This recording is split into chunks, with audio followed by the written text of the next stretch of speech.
சரணம். ஆன்மீக அன்பர்கள் அனைவருக்கும் இனிய வணக்கங்கள். நம்ம இந்த வீடியோ மூலியமாக 2025ஆம் ஆண்டிற்கான ஆவணி மாத ராசி பலன்களை பார்க்க இருக்கிறோம். குறிப்பாக இந்த வீடியோவானது பார்த்தோம் அப்படின்னாக்கா ரிஷபராசி அன்பர்களுக்கான வீடியோ. இந்த ரிஷபராசி அன்பர்களுக்கு ஆவணி மாத கிரகநிலை ஆராயும் போது இந்த ஆவணி மாதமானது 2025 ஆகஸ்ட் மாதம் 17ஆம் தேதியில் தொடங்கி 2025ஆம் ஆண்டு செப்டம்பர் மாதம் 16ஆம் தேதி காலகட்டம் வரலும் ஒரு மாத காலகட்டங்கள் இந்த ஆவணி மாத கிரகநிலையை நம்ம பாவித்து அதுக்கான பலன்கள் நம்ம நிர்ணயிக்கிறோம். அதன் அடிப்படையில் பார்க்கும்போது இந்த மாத காலகட்டத்தில் ரிஷபராசி அன்பர்களுக்கு பார்த்தீங்க அப்படின்னாக்கா தன்னுடைய ராசிநாதன் ஃபஸ்ட்டு எப்படி இருக்கார் அப்படின்றத பார்க்கணும். அதுக்கடுத்து 5ஆம் அதிபதி 9ஆம் அதிபதி இந்த 3 கிரகங்களின் வலுகளை பொறுத்து தான் இந்த மாத பலன்கள் ஃபஸ்ட்டு நம்ம நிர்ணயிக்கிறோம். அதன் அடிப்படையில் பார்க்கும்போது இந்த மாதத்தின் தொடக்கத்தில் சுக்கிர பகவான் பார்த்தீங்க அப்படின்னாக்கா ராசிக்கு 2ஆம் இடம் தனஸ்தானத்தில் குரு சுக்கிரனோட தொடர்பு பெறுறது மிகப்பெரிய ஒரு அதிர்ஷ்டமான ஒரு அமைப்பு அப்படின்ற சொல்லலாம்.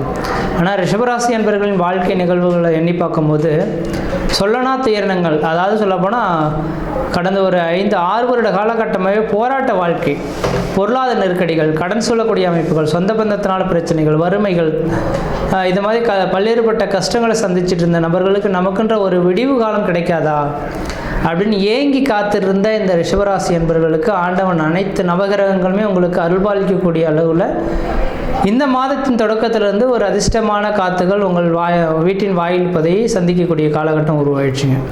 ஆனால் கடந்த 2 மாத காலகட்டங்கள் கூட பெரிய லெவலில் அந்த அளவுக்கு வளர்ச்சிக்கான அமைப்புகள் இல்லை. ஏன்னா இந்த ஆடி மாதம் ஆனி மாதம் இந்த 2 மாத காலகட்டமும் ராகு கேதுவின் பிடியிலேயே கிரகங்கள் மாட்டிக்கிட்டு இருந்ததை பார்க்க முடியுது. அனைத்து நவகிரகங்களும் ராகு கேதுவின் பிடியில் மாட்டிட்டு இருக்கக்கூடிய காலகட்டத்தில் தான் பூகம்பம், வெடி விபத்துகள், வண்டி வாகன தடைகள், இது மாதிரி பல்வேறுபட்ட ஒரு உலகத்துக்கு தேவையில்லாத ஒரு சங்கடங்களான சூழல்கள் உருவாகக்கூடிய காலகட்டங்கள் உருவெடுத்தது அப்படின்றத சொல்லணும். அந்த காலகட்டங்கள் இந்த இப்போ ஆடி மாதத்தோடய முடிஞ்சு போயிடுச்சுங்க. இனிமேல் வரக்கூடிய காலகட்டங்கள் ராகுவின் பிடியிலிருந்து கிரகங்கள் எல்லாமே தன்னோட வேலைகளை அடுத்தடுத்த நிகழ்வுகளுக்கு நோக்கி போக இருக்கிறதுனால மக்களுக்கு ஓரளவுக்கு சாதகமான ஒரு பலன்களை தரக்கூடிய அளவுகளில் கிரக நிலைகள் வலிமை பெற்றிருக்கு அப்படின்றத சொல்ல விரும்புகிறேன். அதோட இந்த மாத காலகட்டத்தில் உங்கள் ராசிநாதன் சுக்கிரனானவன் தனஸ்தானத்தில் வீற்றிருக்கிறது விசேஷம். ஒரு மனிதனோட வாழ்க்கையில் முக்கியமாக தேவையானது தனம், பொருளாதாரம், குடும்பத்தில் மேன்மை, இதுக்கெல்லாமே வருமானங்கள் ஃபஸ்ட்டு முக்கியம். அப்போ வருமானங்கள் குறைவில்லாமல் இருக்கணும் அப்படின்னாக்கா நிரந்தரமான வேலை வாய்ப்புகள் பெறணும். அப்போ நிரந்தரமான வேலை வாய்ப்பே இல்லைன்னு கஷ்டப்பட்டவங்களுக்கு நிரந்தரமான ஒரு வேலை வாய்ப்புகள் பெறலாம். சுக்கிர பகவானும் குரு பகவானும் சேர்ந்து இருக்கிறதுனால என்றைக்கோ உழைச்ச பணங்கள் இன்றைக்கி கைக்கு கிடைக்கக்கூடிய ஒரு காலகட்டங்கள் உருவாகும். அது மட்டும் போதான்னு ராசிக்கு 11ஆம் இடத்துல சனி பகவான் உட்கார்ந்துருக்கிறது ஒரு அதிர்ஷ்டத்துக்கான ஒரு அமைப்பு அப்படின்னு சொல்லலாம். இந்த அதிர்ஷ்டத்துக்கான அமைப்பு இந்த மாதத்தோட முடிந்து போலங்க. இந்த 3 வருட காலகட்டத்துக்கு இந்த அதிர்ஷ்டம் உங்கள் வீட்டின் வாயில் கதவை தட்டப்போகுது.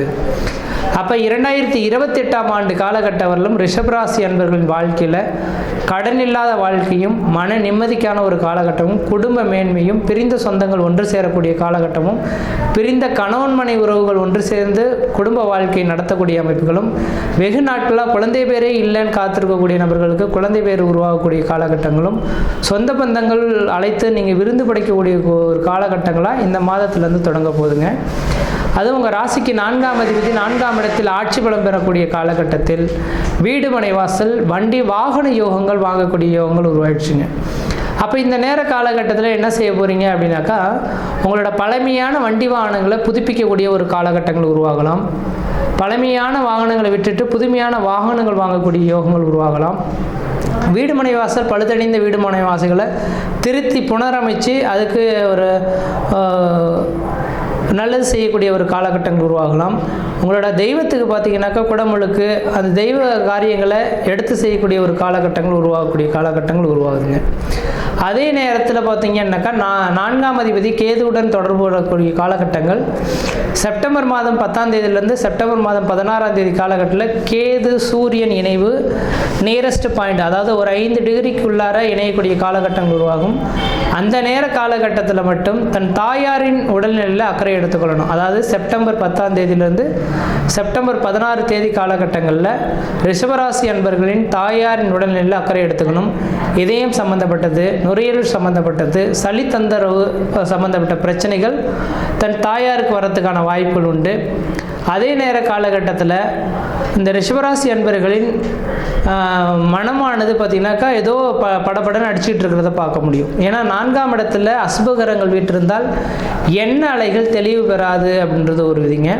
அதாவது ஹார்ட்பீட்டோட ரேட்டு வந்து கொஞ்சம் அதிகரிக்கிறதுக்கான வாய்ப்புகள் உருவாகுன்ற விதி. அப்போ அதை நினச்சி நீங்கள் எதுவும் வருத்தப்பட வேண்டிய அவசியம் கிடையாது. உடல் ரீதியான எந்தவித பிரச்சனைகளும் கிடையாதுங்க. உங்களுக்கு உடல் பிரச்சனைகள்லாம் நீங்கி வந்துட்டீங்க. வெகு காலகட்டமாக இருந்த பிரச்சனைகளுக்கு நிரந்தர தீர்வு பெறக்கூடிய காலகட்டம் உருவாயிடுச்சு. உங்களோட எதிர்கால வாழ்க்கை பன்மடங்கு பெருகக்கூடிய ஒரு காலகட்டமும் உருவாயிடுச்சுங்க. அதனால் ரிஷபராசி என்பவர்கள் கவலை கொள்ள வேண்டிய அவசியம் கிடையாது. இன்றைய தேதியிலிருந்து இன்னும் 3 வருட காலகட்டத்தை நீங்கள் குறித்து வச்சுங்க. இன்றைய தேதியிலிருந்து இன்னும் 3 வருட காலகட்டத்துக்கு நீங்கள் நினச்சது தான் சட்டம் அப்படின்ற மாதிரி. பணம் யார் கையிலலாம் இருக்கோ இல்லையோ தெரியாது, ஆனால் உங்களோட கையில் பணம் இருக்கும். நினைத்த காரியத்தை சாதனை படைக்கக்கூடிய ஒரு மனிதர்களாக ரிஷபராசி என்பவர்கள் உருவாகிங்க. அழியா சொத்துக்கள் வாங்கி குவிக்கக்கூடிய காலகட்டங்கள், வீடு மனை வாசல் வாங்குவது, வீடு மனை வாசல் கட்டுவது, குடிபெயர்றது, குலதெய்வத்துக்கு செய்ய வேண்டிய சடங்குகள் செய்கிறது, இது மாதிரியான சுப நிகழ்வுகள் செய்யக்கூடிய ஒரு காலகட்டங்கள் உருவாகுதுன்ற விதிங்க. 5ஆம் இடத்துல செவ்வாய் பகவான் இருக்கிறதுனால பூர்வ புண்ணிய சொத்து சுகங்களை விற்றுட்டு அந்த தந்தை வழி பாட்டன் வழி சொத்துக்களை விற்றுட்டு புதுமையாக ஒரு சொத்து சுகங்கள் வாங்கக்கூடிய ஒரு காலகட்டமாகவும் இந்த நேரம் உருவாகுதுங்க. அதனால் சொத்து விற்கிறமே நீங்கள் கவலைப்பட வேண்டாம். பழமையான சொத்துக்கள் பூர்வீக சொத்துக்களாக இருந்தால் விற்கிறதுக்கு இந்த நேரத்தில் அடி போடுங்க, கண்டிப்பாக நடக்கும். நீங்கள் விற்றுட்டு வேறு வேலைகள் செய்யலாம்னு நினச்சாலும் புதுமையாக இன்னொரு நிலத்தை வாங்கக்கூடிய யோகங்கள் இந்த நேரத்தில் உருவாகுதுங்க. அதனால் வாய்ப்புகள் கிடைச்சா பழமையான அந்த பூர்வீக சொத்துக்களை விற்கக்கூடிய விதிகள் இருந்தால் விற்றுட்டு மாற்றி அமைக்கிறதுக்கான ஒரு காலகட்டம் உருவாயிடுச்சு. அடுத்ததாக பார்த்தோம்னா ராசிக்கு 10ஆம் இடத்தில் ராகு. அப்போ தொழில் ஸ்தானத்தில் ராகு பகவான் அடுத்த 1.5 வருட காலம் இருக்க போகிறார். அதான் 2026 டிசம்பர் வரலும் இருக்க போகிறார். இப்போ தொழில் ஸ்தானத்தில் ராகு இருக்கக்கூடிய காலகட்டத்தில் உழைப்பே இல்லாமல் ஊதியம் பெறக்கூடிய ஒரு நபர்களாக இந்த நேரத்தில் இருந்துகிட்ருப்பீங்க. கமிஷன் பேஸில் செய்யக்கூடிய நபர்களுக்கு வருமானங்கள் அதிகரிக்கக்கூடிய காலகட்டம் உருவாகும். வாணிபம், இந்த பொருட்களை இங்கேருந்து ஏற்றுமதி இறக்குமதி செய்யக்கூடிய நபர்களுக்கு பார்த்திங்கன்னா ஏற்றுமதி இறக்குமதி பிஸ்னஸில் நல்ல ஒரு வளர்ச்சிகள் பெறக்கூடிய ஒரு காலகட்டங்கள் உருவாகுதுன்றது விதிங்க. இப்போ எதிர்கால வாழ்க்கையில் குறைவில்லாத ஒரு வாழ்க்கையை பெறக்கூடிய காலகட்டமாக இந்த ரிஷபராசி அன்பர்களுக்கு இருந்துகிட்ருக்கு. முக்கியமாக குறிப்பாக சொல்ல போனால் குடும்பஸ்தானத்தில் 2 சுபகாரங்கள் இந்த மாதத்தில் விட்டிருக்கனால ரிஷபராசி அன்பர்களின் குடும்பத்தில் யாருக்கோ ஒரு நல்லது நடக்க போகுது. தன் தாத்தா பாட்டி, தன் குடும்ப உறவுகள், தாய் தந்தையர்கள், அண்ணந்தம்பி உறவுகள், பங்காளி உறவுகள், இவங்களுக்கு குடும்பத்தில் ஒரு நல்லது நடக்க போகுது. அதை நினச்சி வெகு நாட்களாக காத்திருந்தவங்களுக்கு ஒரு நல்ல காலகட்டங்கள் காத்திருக்கக்கூடிய ஒரு காலகட்டங்கள் இந்த நேரத்தில் உருவாகுதுங்க. அதனால் குடும்பத்தில் சுப நிகழ்வுகள் செய்வதனாலோ சுபகாரியங்கள் செய்யக்கூடிய அமைப்புகள் இருந்தாலோ கெடா வெட்டி சாமி கும்பிடுறது, மொட்டடிக்கிறது, காது குத்துறது, இது மாதிரியான காரியங்கள் இருந்தாலும் இந்த மாதத்தில் செய்வது ஒரு சிறப்பான ஒரு மாதமாக உங்களுக்கு இருந்துகிட்ருக்கும். அதே போல் திருமணமே ஆகலை சார், திருமணத்துக்காக காத்துட்ருக்கோம், திருமண வாய்ப்புகள் கிடைக்குமா அப்படின்னு நினைக்கக்கூடிய நபர்களுக்கு திருமண வாய்ப்புகள் கூடி வரலாம். குழந்தை பேரே இல்லைன்னு சொல்லக்கூடிய நபர்கள் குரு சுக்கிரன் இணைவு ஏற்படுறதுனால குழந்தை பேர் உருவாகிறதுக்கான வாய்ப்புகள் மிகவும் பிரகாசமாக வந்துட்டுருக்கு. அப்போ இந்த நேர காலகட்டத்தில் தொழில் இல்லாத நபர்களுக்கு நிரந்தரமான உத்தியோகமும், அரசு உத்தியோகம் இல்லாத நபர்களுக்கு அரசு உத்தியோகமும் தேடி வரக்கூடிய காலகட்டமாக உருவெடுத்துருச்சுன்று விதிங்க.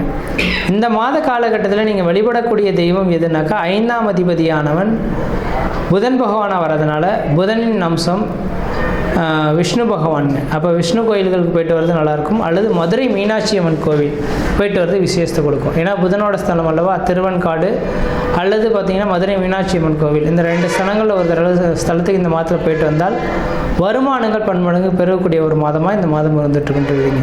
மற்ற விதத்தில் உங்களுக்கு எந்த விதத்தையும் தோஷங்கள் பாதிக்க முடியாது. சீரும் சிறப்புமாகவே இருப்பீங்க, நலமாக இருப்பீங்க. இந்த மாத கிரகநிலை ஆராயும் போது சுருக்கமாக சொல்லணும் அப்படின்னு ஆசைப்பட்டோன்னாக்கா இந்த மாத காலகட்டத்தில் குடும்பத்தில் ஏதோ மிகப்பெரிய ஒரு சந்தோஷமான நிகழ்வுகள் நடக்க போகுது. அதை நினச்சி எல்லாரும் சந்தோஷப்படக்கூடிய காலகட்டம் உருவாகும். பொருளாதார அபிவிருத்திகளும் குடும்ப மேன்மையும் குடும்ப ஒற்றுமையும் ஏற்படக்கூடிய காலகட்டங்கள், பிரிந்த சொந்தங்களே உங்களை தேடி வரதுக்கான காலகட்டங்கள் உருவாயிடுச்சுங்க. இப்போ இனிமேலுக்கு எதையும் நோக்கி நீங்கள் கவலைப்பட வேண்டிய அவசியம் கிடையாது. எல்லாமே தேடி வரக்கூடிய காலகட்டம் தொடர ஆரம்பிச்சிச்சு. இந்த மாத காலகட்டத்தில் நீங்கள் மதுரை மீனாட்சி அம்மனை வழிபாடு செய்வது ஆகச்சிறந்ததாக இருந்துகிட்ருக்கு. அந்த மதுரை மீனாட்சி அம்மனை வழிபாடு செய்வதனுடையாக இந்த மாத காலகட்டத்தில் எண்ணங்கள் என்ன நினைக்கிறீங்களோ அது எல்லாமே பூர்த்தி அடையக்கூடிய ஒரு மாதமாக இருந்துகிட்ருக்கும். எந்த அளவுக்கு முயற்சி எடுக்கிறீங்களோ அந்த அளவுக்கு இந்த மாத காலகட்டம் வளர்ச்சி நிறைந்த மாத காலகட்டமாக இருக்குது. முயற்சி எடுத்து பாருங்கள், கண்டிப்பாக வெற்றி பெறுவீங்கள். நன்றி, வணக்கம்.